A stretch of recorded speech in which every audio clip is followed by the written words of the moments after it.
Nama Om Vishnu Padaya Krishna Prishtaya Bhutale Srimate Bhakti Vedanta Swamin Iti Namane Namaste Saraswate Deve Gauravani Pracharane Nirvishesha Shunyavadi Paschatya Deshatarane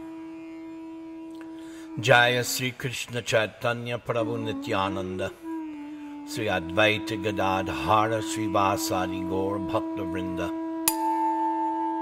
Trinada Pisunichena Tarar Eva Sahishnuna Amanina Manadena Kirtaniya Sadahari Hare Nama Hare Nama Hare Nama Kevalam Kalau Nastyeva Nastyeva Nastyeva Gatir Anyata. This is a narration from the book describing the different Ekadashis, chapter 16, Padmä Ekädashee.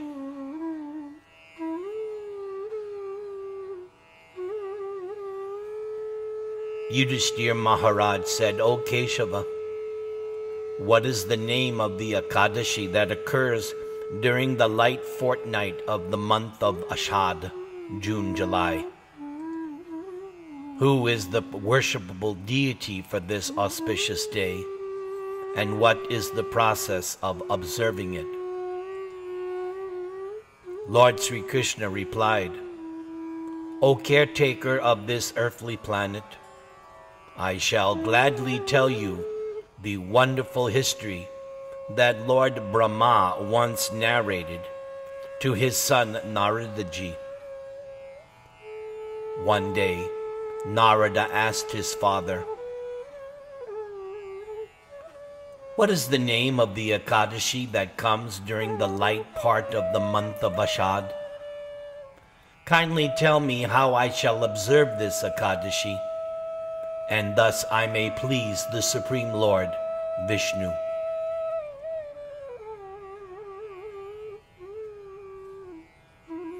Lord Brahma replied, O great orator, O best of all sages, O purest devotee of Lord Vishnu, your question is excellent. There is nothing better than Ekadashi, the day of Lord Hari, in this or any other world. It nullifies even the worst of sins if it is observed properly. For this reason, I shall tell you about Ashad Shukla Ekadashi.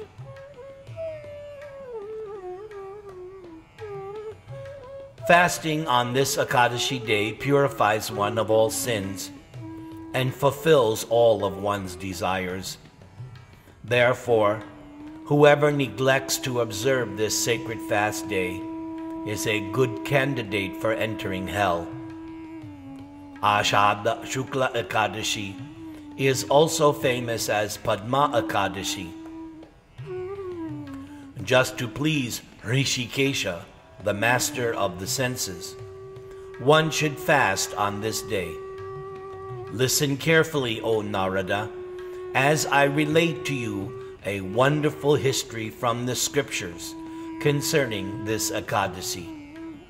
Just hearing this account destroys all kinds of sins, along with all obstacles on the path of spiritual perfection.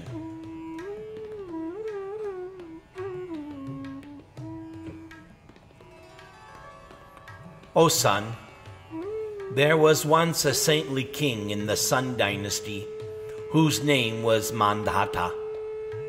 Because he always stood up for the truth, he was appointed emperor.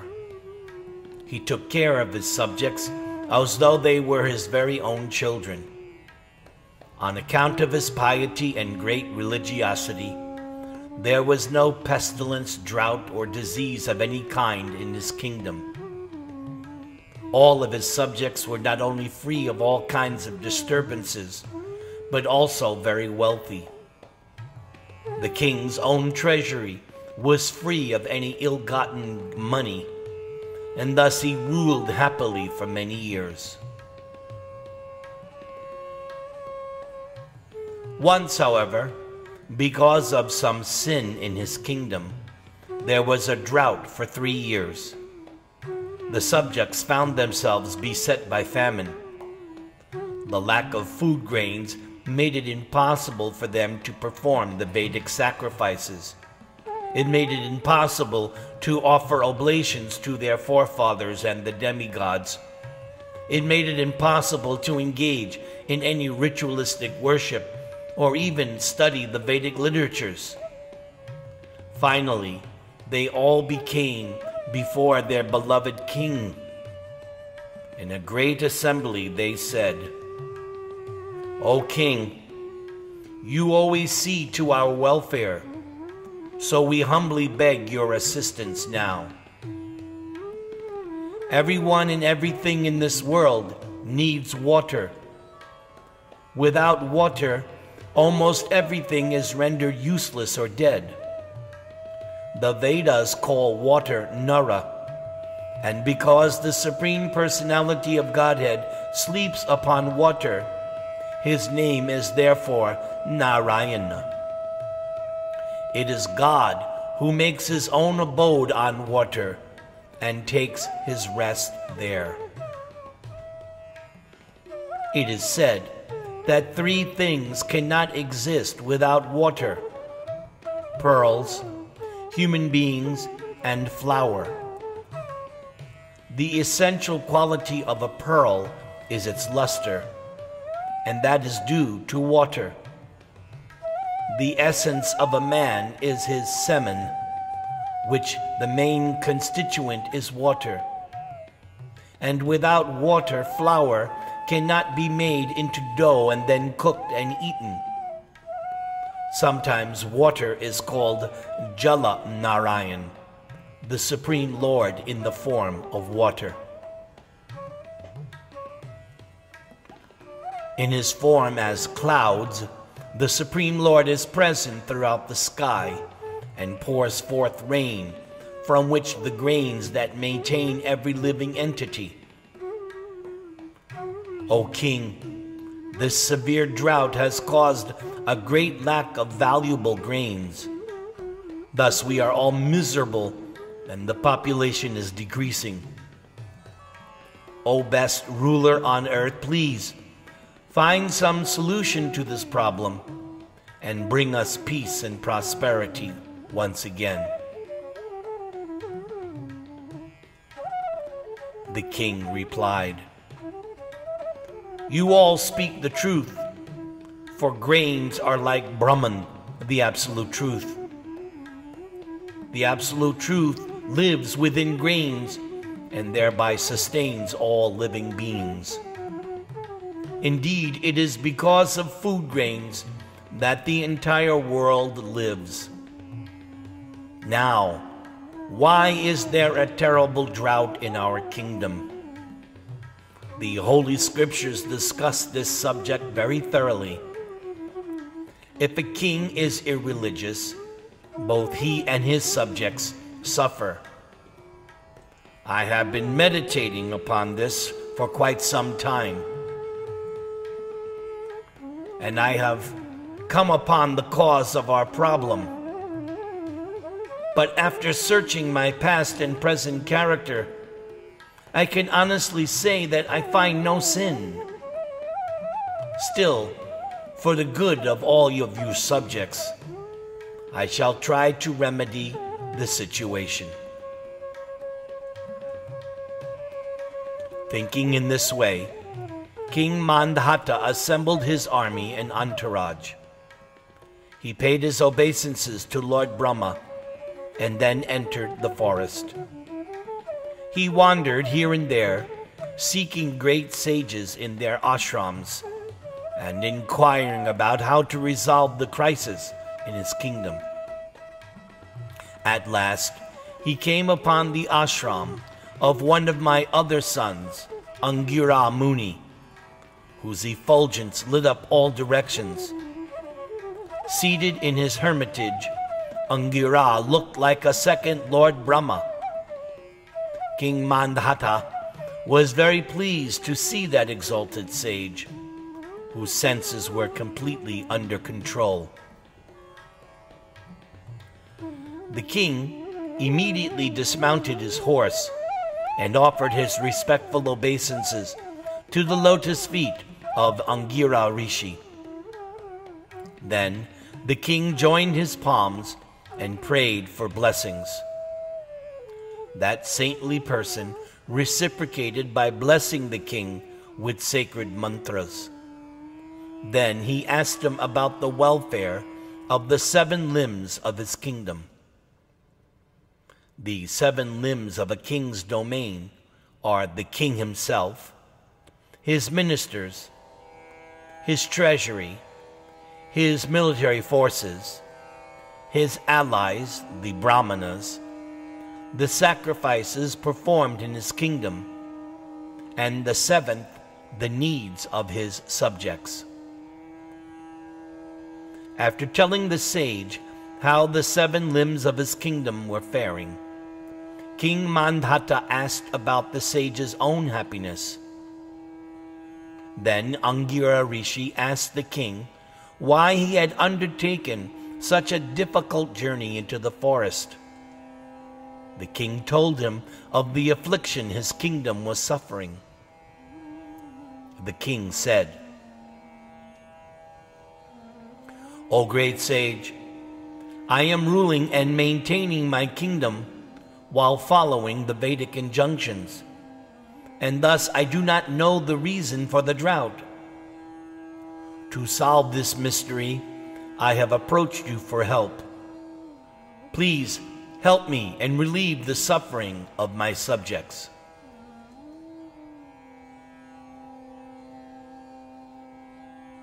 Angira Rishi then said to the king, "The present age, Satya Yuga, is the best of all ages. It is in this age that Dharma, religion, stands on all 4 legs: truthfulness, austerity, mercy, and cleanliness. In this age, everyone respects the Brahmins as the topmost members of society, and everyone fulfills their occupational duties, but only twice-born Brahmins are allowed to perform Vedic austerities and penances. Although this is the standard, O lion among kings, there is one Sudra who is unlawfully performing the rites of austerity and penance in your kingdom. This is why there is no rain in your land. You should therefore punish this Shudra with death, for by doing so, you will remove the contamination and restore the peace to your subjects."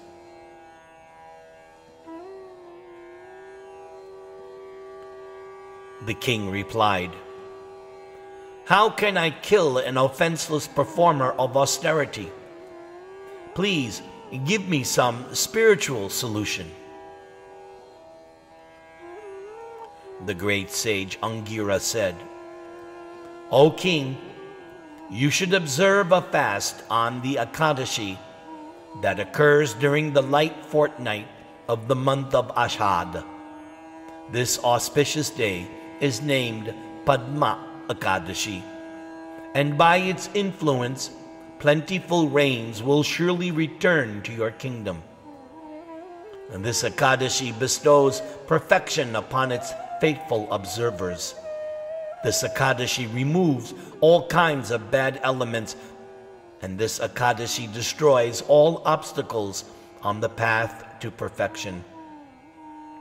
O king, you yourself, your relatives, and your subjects should all observe this sacred Ekädashee fast. Then everything in your kingdom will undoubtedly return to normal."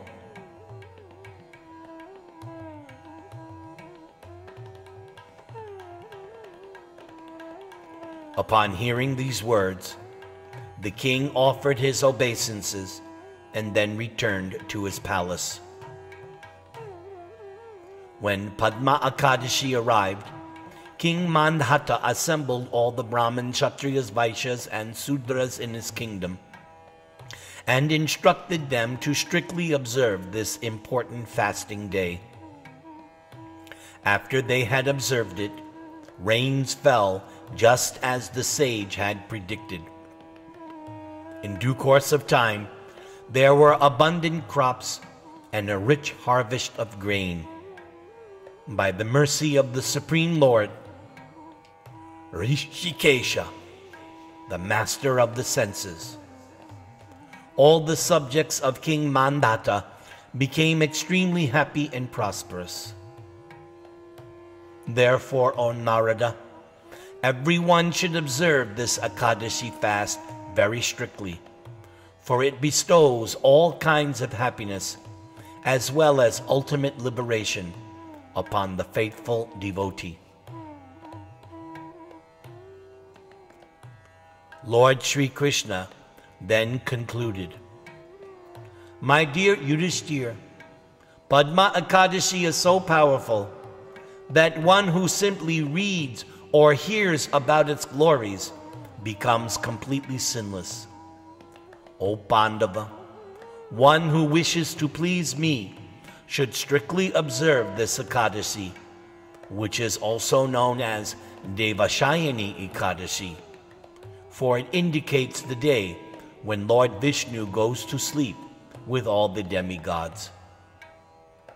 O lion among kings, whoever wants liberation should regularly observe a fast on this Ekadashi day, which is also the day when the Chaturmasya fast begins." Thus ends the narration of the glories of Ashadha Shukla Ekadashi, which is also known as Padmä Ekädashee or Devashayani Ekadashi.